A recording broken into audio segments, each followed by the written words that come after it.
Bismillahirrahmanirrahim. Assalamualaikum warahmatullahi wabarakatuh. Dan salam sejahtera saya ucapkan kepada semua. Melati kuntum tumbuh melata, saya merbah di pohon cemara. Assalamualaikum mulanya kata, saya sembah pembuka bicara.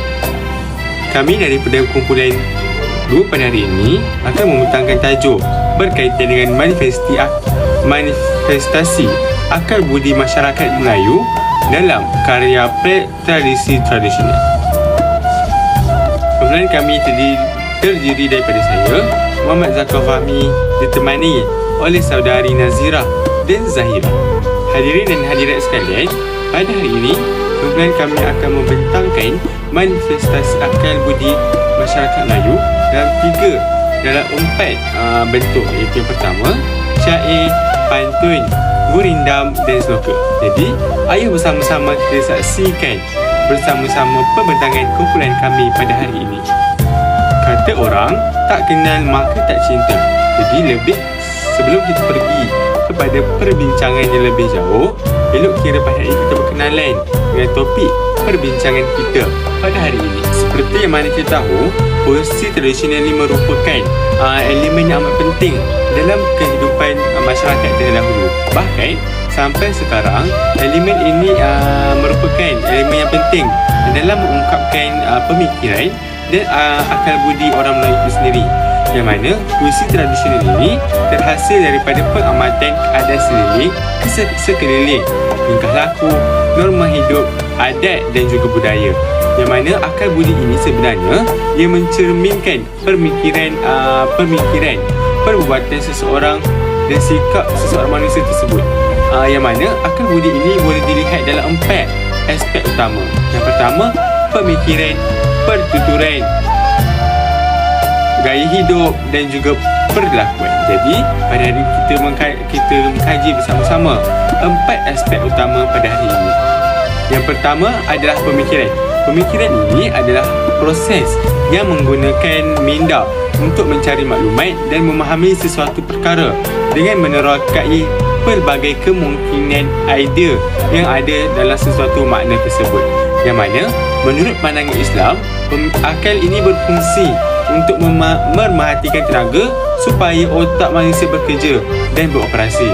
Yang mana tambahan pula, menurut pandangan Islam, manusia ini menggunakan akal dan hati untuk mendekati dan berinteraksi dengan Tuhan. Baiklah, seterusnya kita pergi yang kedua, iaitu pertuturan. Seperti mana yang kita tahu, masyarakat Melayu pada zaman dulu, kini dan selamanya terkenal dengan sifat kesantunan. Yang mana santun ini sendiri membawa maksud halus budi ataupun budi perketi dan berusaha untuk menghindar konflik antara penutur dan pendengar dalam proses komunikasi. Maksud mudah dia, budi perketi ni adalah kita pada hari ini tak nak dengan percakapan kita pada kita tu dapat menyakiti hati seseorang. Okey, selain itu, menggunakan bahasa yang baik, sopan dan beradab itu dan menunjukkan penghormatan kepada seseorang individu yang kita bercakap tu juga merupakan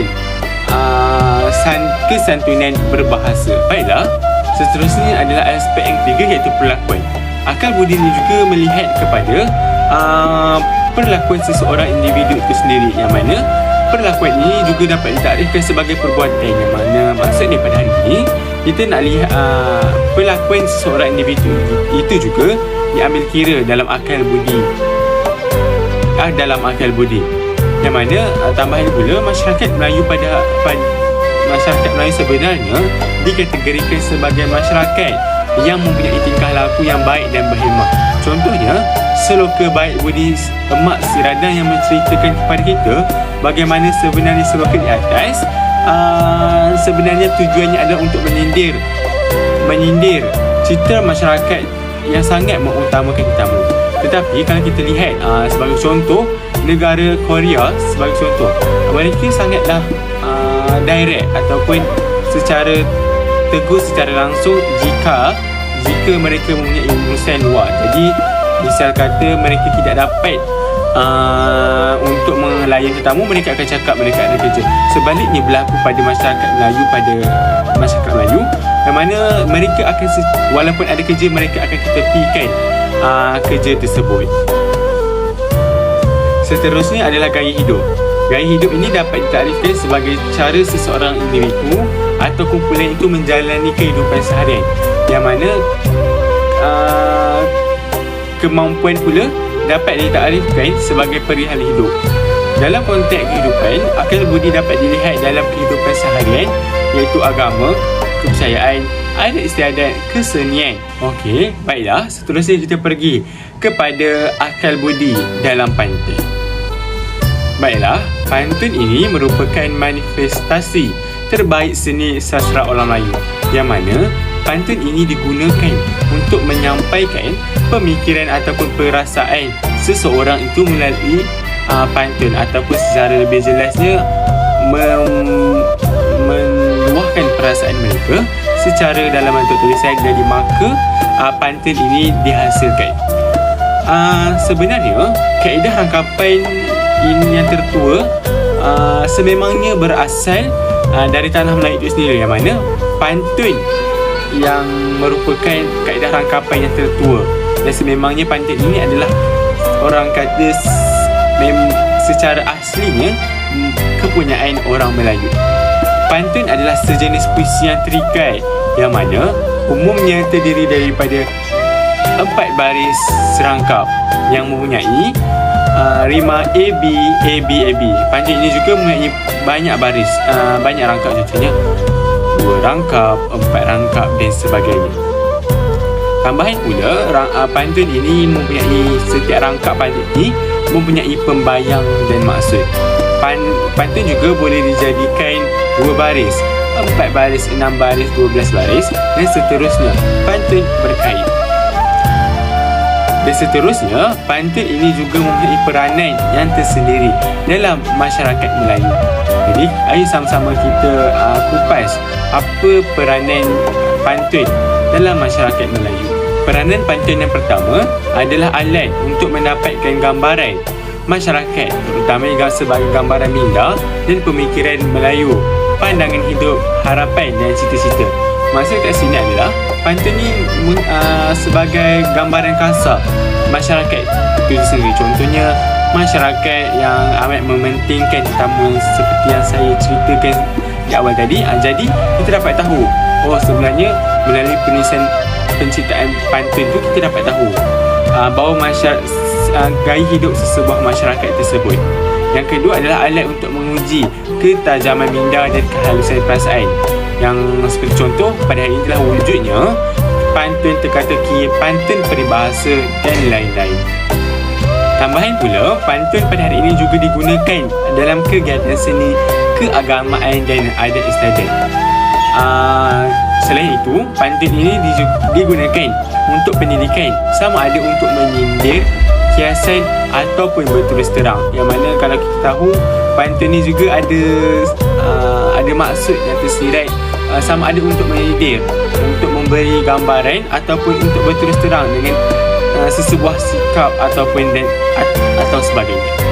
Selain itu, pantun ini juga digunakan sebagai alat untuk hiburan dan bahan jenaka seperti pantun jenaka, pantun permainan dan lain-lain.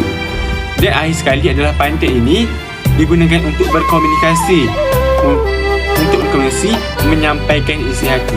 Sebagai contoh, sanjungan, pemujaan dan ucapan selamat seseorang dalam majlis ataupun dalam majlis rasmi. Baiklah, seterusnya kita akan lihat beberapa contoh pantun. Yang pertama, biar orang mencabut cendawan, kita mencabut padikan mati. Biar orang berebut bangsawan, kita berebut budi perketi. Kalau bertanak dengan menggulai, mengancau gulai, pecah isinya.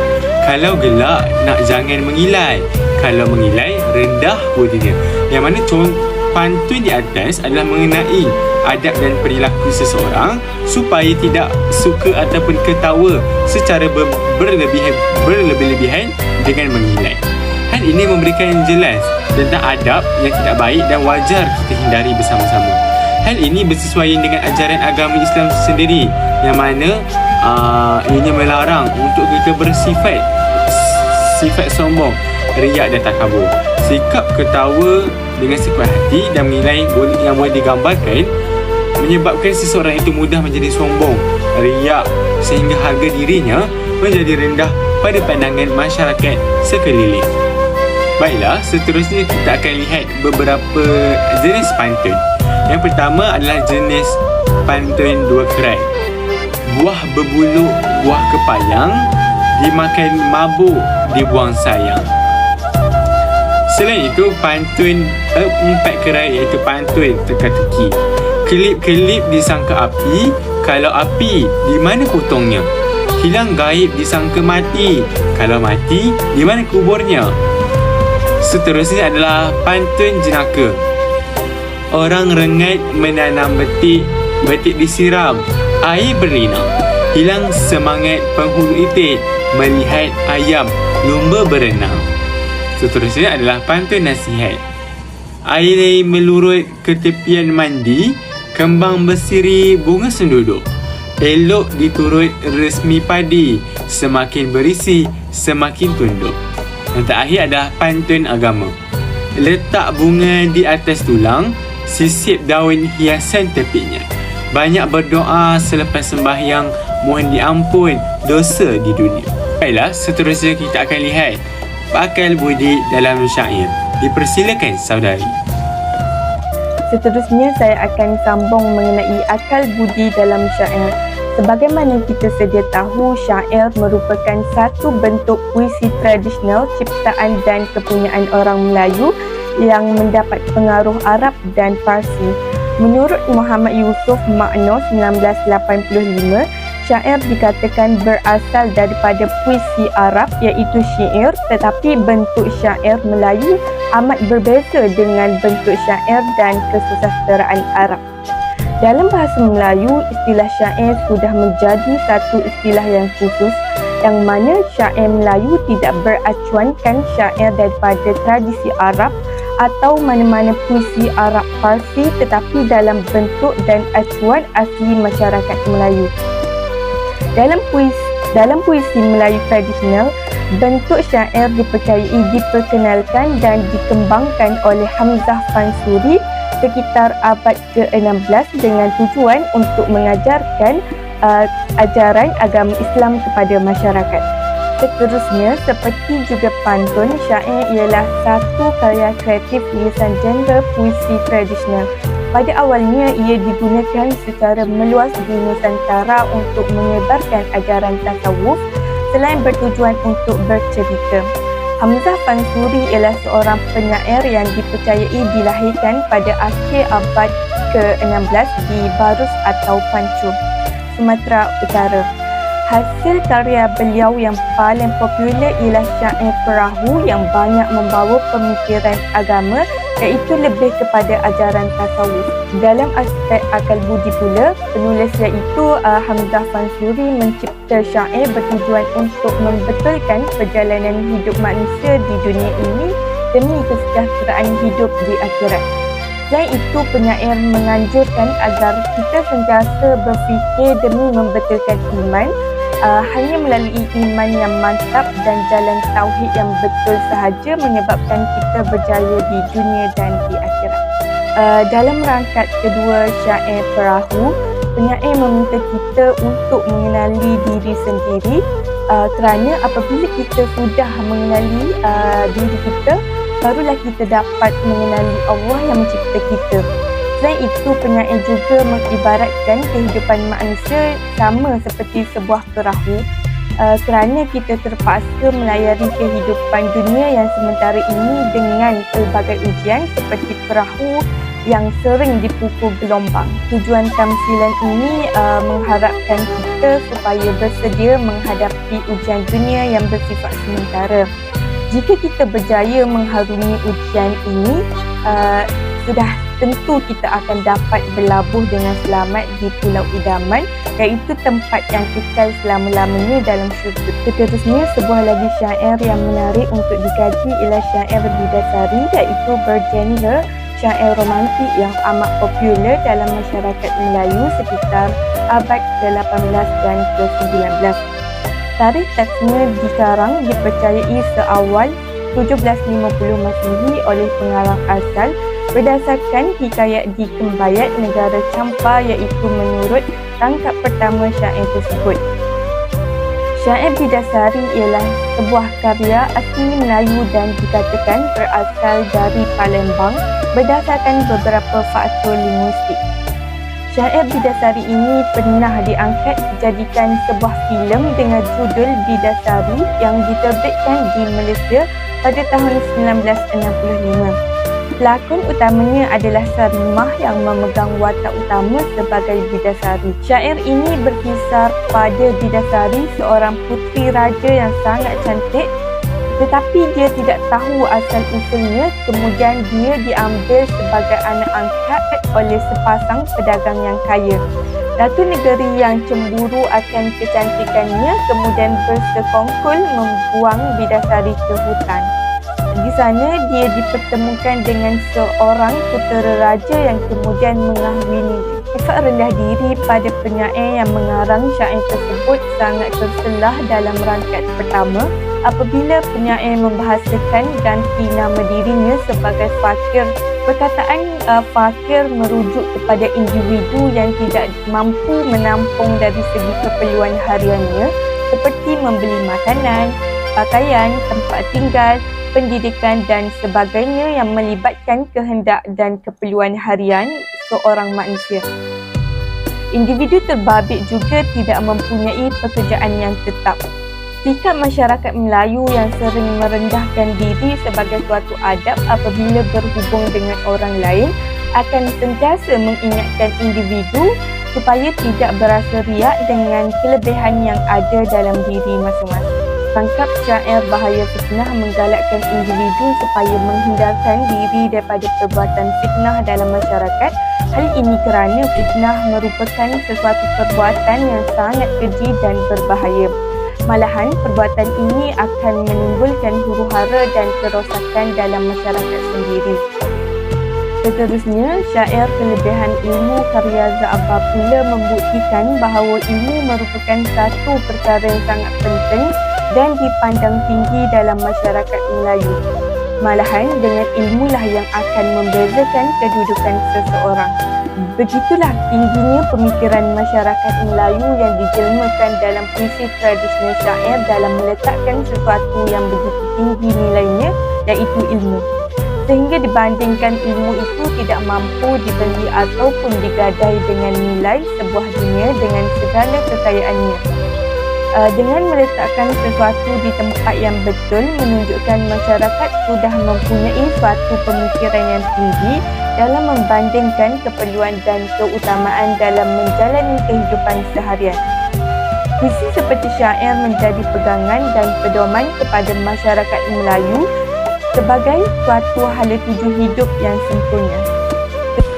Baiklah, seterusnya kita pergi kepada akal budi dalam seloka. Sebelum itu, mari kita ketahui asal-usul istilah seloka. Istilah seloka berasal daripada perkataan Sanskrit iaitu shloka yang bermaksud berseluruh, berjenaka atau menyindir. Seloka juga mula berkembang serta dikenali di alam Melayu semasa kedatangan dan perkembangan agama Hindu di Asia Tenggara. Menurut Harun Makpias 1989, dipercayai bahawa teks Mahabharata 100,000 rangkap dan Ramayana 24,000 rangkap merupakan naskah terawal yang ditulis dalam bentuk seloka. Selain itu, seloka juga lebih merupakan kepada pepatah, bidalan atau perumpamaan yang mengandungi unsur jenaka, gurau senda, polokan, ejekan dan sindiran. Terusnya, sebahagian besar seloka Melayu ditulis dalam bentuk terikat, iaitu yang pertama mengandungi 4 baris rangkap, yang kedua mirip kepada bentuk pantun dan syair. Terdapat juga seloka dalam bentuk bebas dan setiap baris mengandungi maksud.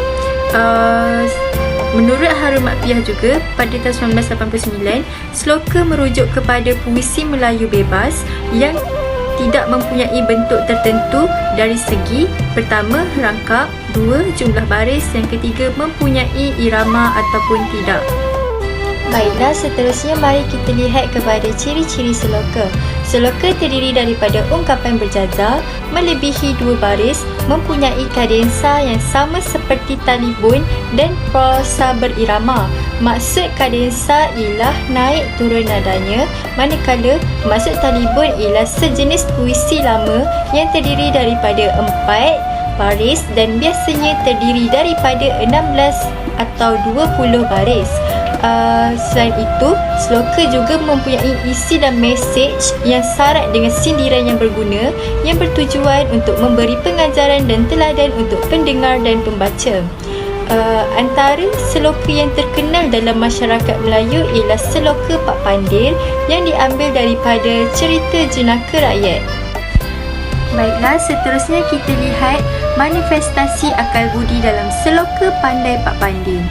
Okey, apabila kita menghayati seloka Pandai Pak Pandir, kita dapat mengetahui bahawa tujuan seloka ini dikarang adalah untuk berhibur dan berjenaka, tetapi terselit unsur sindiran.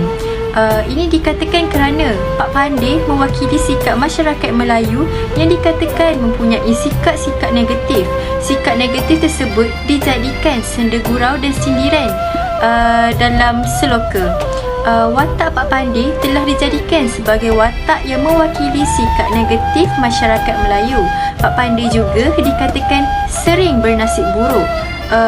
Contohnya, sikap negatif seperti sikap mengutamakan orang lain perlu ditinggalkan kerana ia merugikan diri sendiri dan keluarga terdekat. Baiklah, setelah menghayati maksud yang terkandung dalam seloka Pak Pandir, terdapat beberapa maklumat yang terkandung dalam seloka ini. Yang pertama, melakukan perkara tetapi tidak bersungguh-sungguh. Ini dapat dilihat apabila Pak Pandir melakukan sesuatu perkara dengan tidak bersungguh-sungguh dan menyebabkan kerja yang dilakukan beliau tidak mendatangkan hasil. Seperti dalam baris, kilat memancar, hujan tak jadi.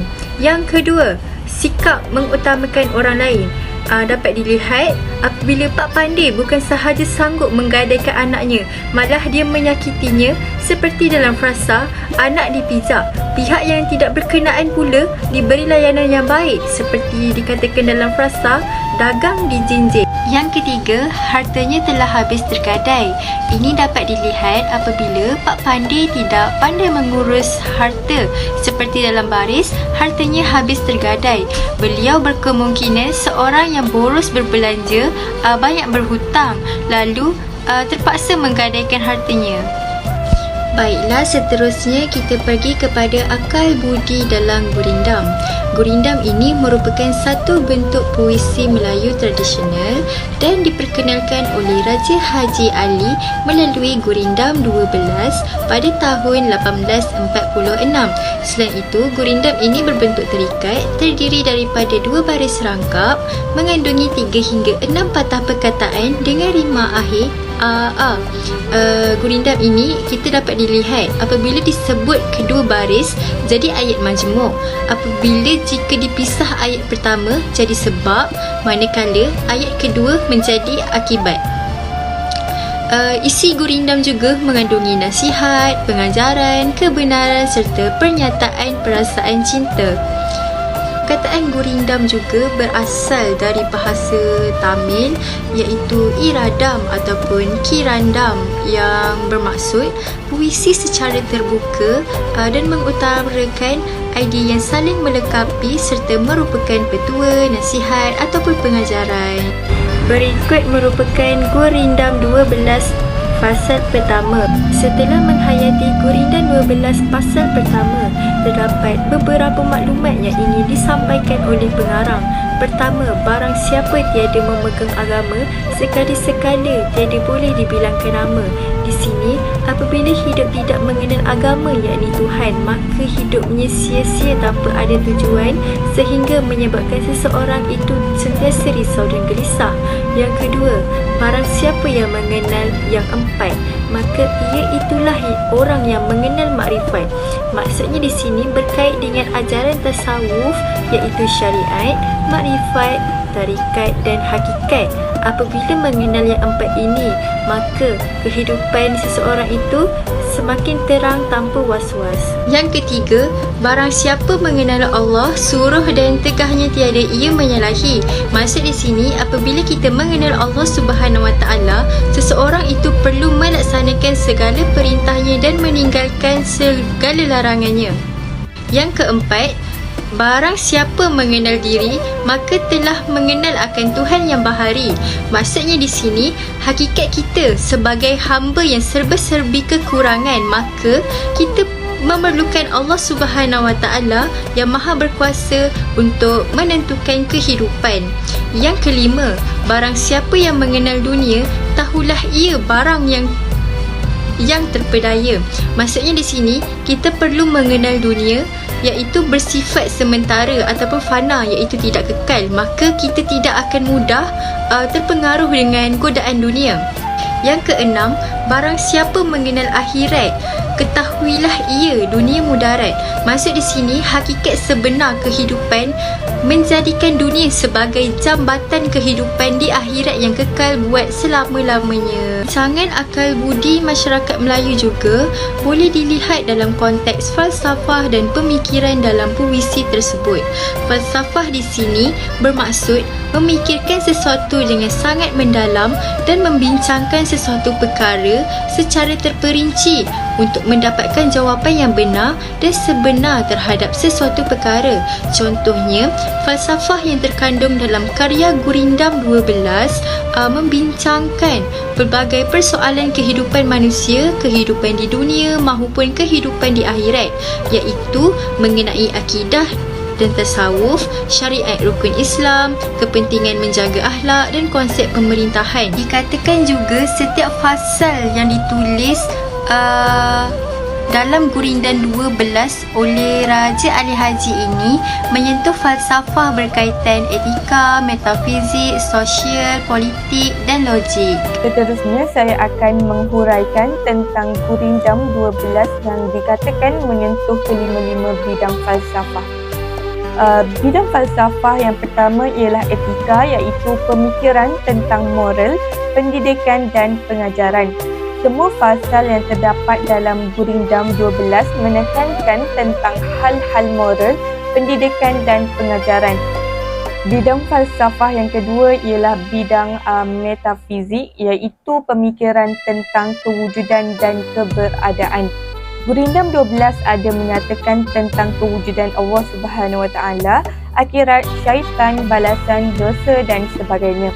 Hal ini dalam pandangan manusia tidak dapat dilihat, tetapi sememangnya wujud dan pengarangnya yakin perkara-perkara tersebut ada dan benar.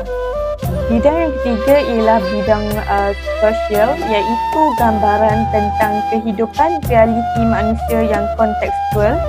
Penyair banyak memperlihatkan aspek ini dalam gurindamnya seperti yang terdapat dalam fasal 4 hingga fasal 12 yang memperlihatkan tentang menjaga adab semasa bersosial. Seterusnya, bidang yang keempat yang terdapat dalam Gurindam 12 ialah bidang politik, yang mana merupakan satu aplikasi dan tujuan dalam sistem pemerintahan sesebuah negara. Raja Ali Haji dalam gurindamnya ada menyentuh hal politik, iaitu berkenaan dengan tanggungjawab pemerintah dan sebagainya. Falsafah yang terakhir ialah falsafah dalam bidang logik, yang bermaksud pemikiran yang rasional berdasarkan ta'akulan dan sebab musabab. Gurindam 12 memperlihatkan bahawa perkara yang terkandung di dalamnya semuanya adalah bersifat rasional, berdasarkan ta'akulan dan ada yang menyatakan sebab musabab. Menurut Muhammad Rashid Ahmad Idris 2014, konsep pemikiran bermula dengan idea yang kemudiannya dimatangkan pengarang menjadi subjek. Akhirnya penyataan itu menjadi buah fikiran yang bernas dan signifikan.